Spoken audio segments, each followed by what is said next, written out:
Now next we head to the Connacht Championship, where Roscommon had to travel to Ruislip to take on London. Reporting on this one is John Kenny.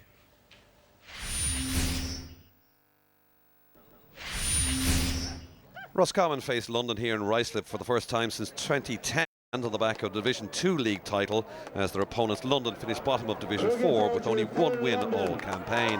Well, as usual, we've got this big crowd here in Ruislip for this Connacht quarter-finals. London, the Exiles, take on Roscommon. This will be the last time we'll actually see this ground in its current guise, because after today's game there's a multi-million-pound redevelopment of Ruislip. But for the moment, full concentration is on today's game as London take on Roscommon in the Connacht quarter-final.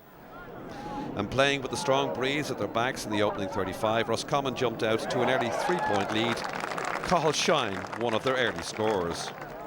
London's response was an Adrian Moyles free before Alan O'Hara fisted over a point to reduce the margin to just a single point by the 8th minute.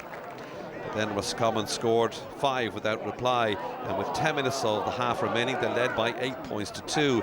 Enda Smith getting this score, his 4th of the opening half.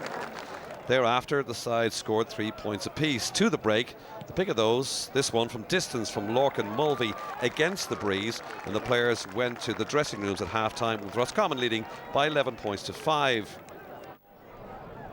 London may have fancied getting back into the game with that strong second-half breeze at their backs, but it was Roscommon who showed their intent. A free-flowing move, and the opening goal finished at the net by Kieran Murta, that on 38 minutes. But Roscommon never really kicked on after that goal, and 5 second-half points from Mulvey cut the gap back to 6 points, and London may have sensed a chance of an upset. But they were guilty of some horrendous wides in the second half, and indeed it was Roscommon who scored the final point of the game through substitute Ultan Harney to wrap up the victory. At the final whistle here in Ruislip, there were 7 points between the sides, and it's Roscommon who advanced to a semi-final meeting with Sligo on the scoreline Roscommon 114, London 10 points.